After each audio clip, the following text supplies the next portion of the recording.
everybody, welcome to my channel. My name is Kristen. For today's video, I wanted to make a soap that felt super summery, very nature-esque. So I've decided to make a sandy shore beach type soap that I'm calling She Sells Seashells. I've seen lots of other soap makers do very similar designs to this one. It's definitely not the most original bar of soap that I've ever made.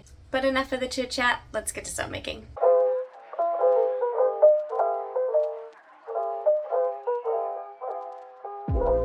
Woo!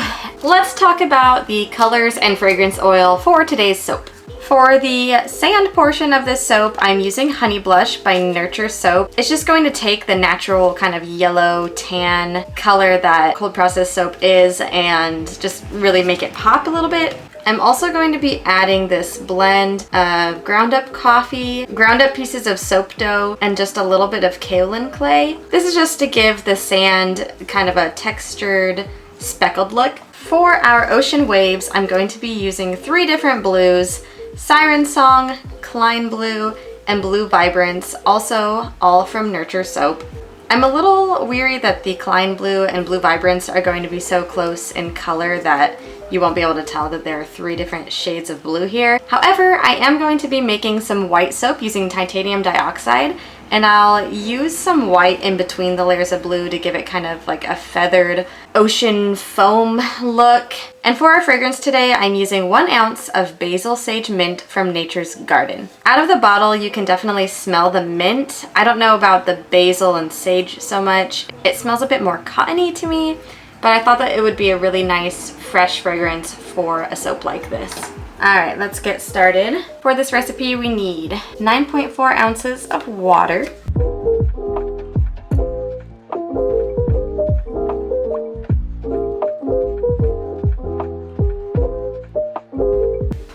and we'll mix in 4.7 ounces of lye.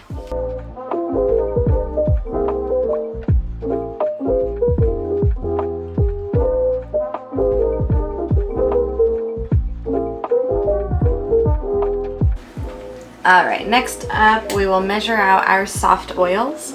First we have 12 ounces of olive oil,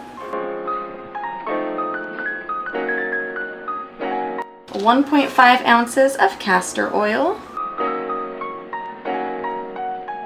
and 1.5 ounces of sweet almond oil.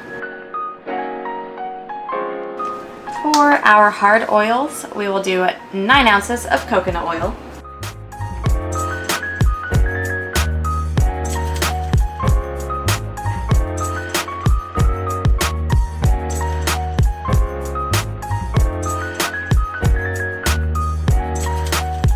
and 6 ounces of palm oil.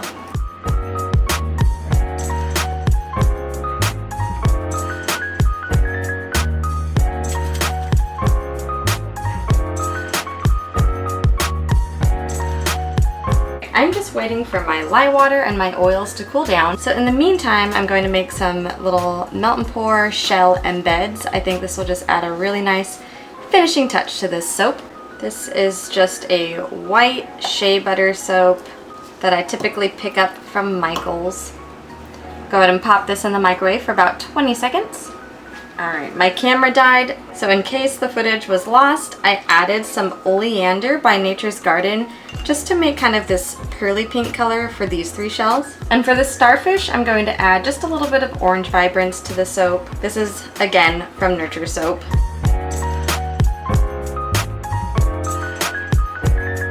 Our oils are at 86 degrees Fahrenheit and our lye water is at 82 degrees Fahrenheit. So we can go ahead and get these babies blended together. I'm working with a little bit of a cooler temperature today than I usually do because Nature's Garden mentioned that the Basil Sage Mint fragrance tends to accelerate cold process soap batter a bit. However, all of the reviews that I read said that their soap was fine, so I'm just playing it on the safe side, but I am hoping that it'll be fine for me as well. I'm just going to blend this up to a light trace.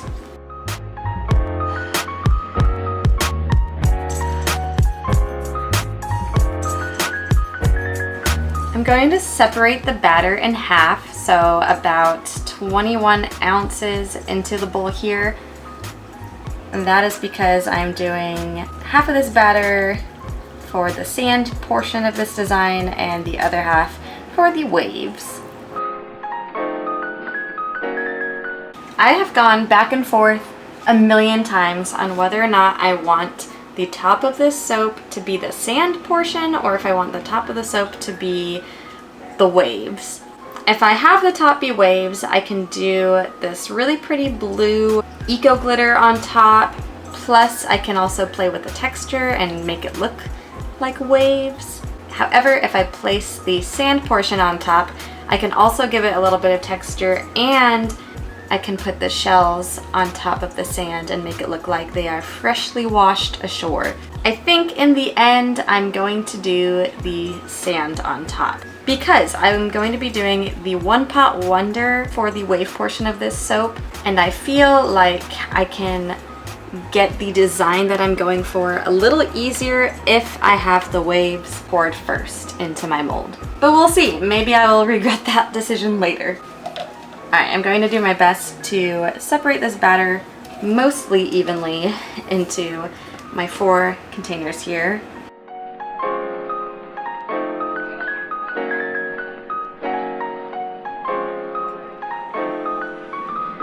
There was a little bit of green vibrance residue left over in the cup that I placed my blue vibrance into, so I'm hoping that that kind of alters the color enough that we'll be able to differentiate that from my other blue color here.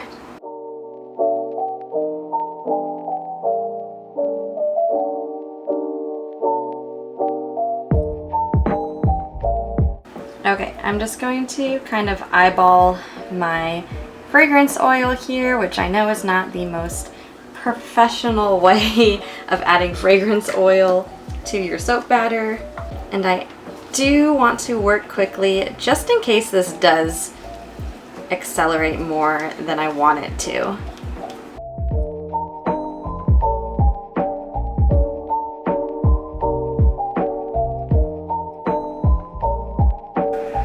And now to begin our One Pot Wonder.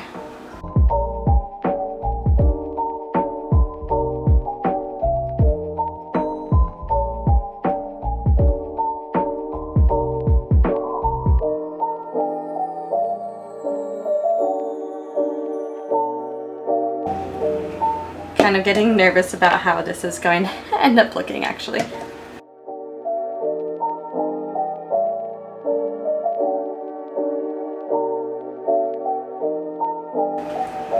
Alright, I've got my mold at an angle here, and I'm just going to start pouring in the soap, going back and forth, almost like I'm doing like a wood grain.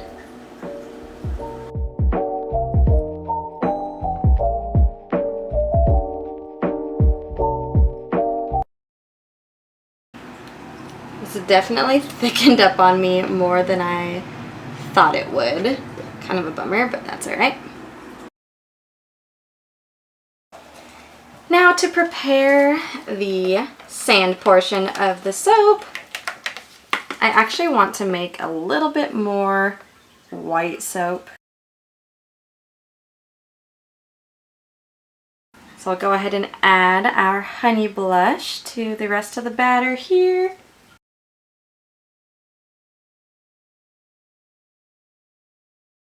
I'm also going to go ahead and add our clay soap dough coffee bean mixture here. Before we pour this on top, I just kind of want to make a little bit of texture on the top of this white soap here. Now I can add the rest of the fragrance oil in.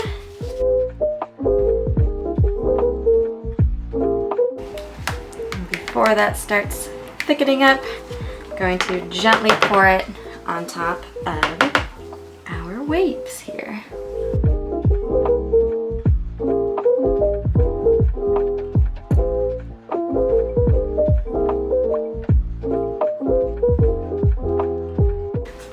spritz this down with rubbing alcohol. And now we can unmold our shells.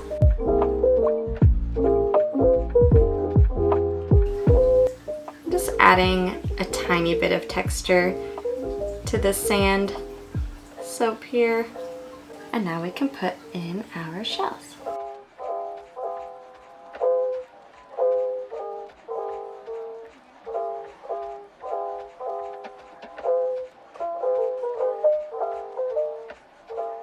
So far, I would say that I am happy with my choice of putting the sandy soap on top instead of the waves. I really love the way that these shells look up against this color here. And we'll just spritz this down one more time to seal everything in. And that is a wrap on the She Sells Seashells soap. I'm super excited to slice into this tomorrow and see if I was able to pull off at least kind of the design that I was going for. But anywho, I'm going to let this sit for the next 24 hours and then we will slice into it tomorrow.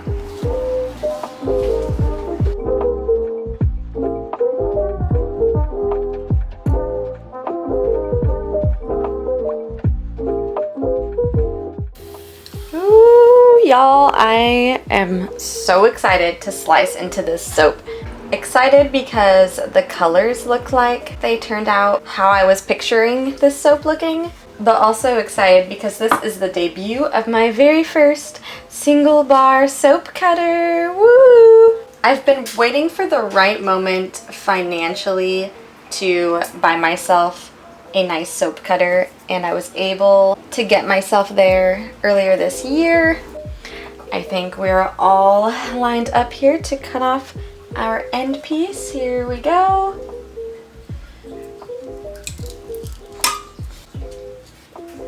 Oh my gosh. Okay, this is just the end piece and look at how gorgeous that is. I cannot wait to dig into the rest of the soap. Okay.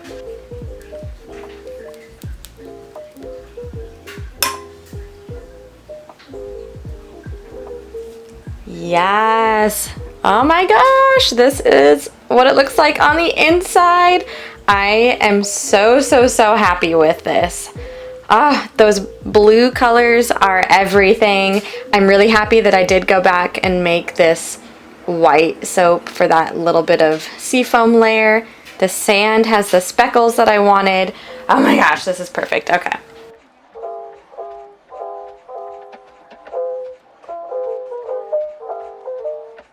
And I have to say that this fragrance oil is absolutely amazing. I was happy with it to begin with, but now that I'm cutting these bars of soap and can smell it a little better, I can definitely tell you that it's a super refreshing scent. It's not too cottony because I'm not a huge fan of like baby powder or cotton like fragrances and things, but this is a really nice refreshing scent while still kind of has a bit of the like minty fragrance as well. Oh my goodness. Ah! Yeah, definitely couldn't be happier with how these soaps turned out, and I'm again just really grateful that I was able to afford to get this guy because it helps so much in just getting really clean cut, professional looking bars. All right, I'm going to get cleaned up here and show you guys a nice close-up.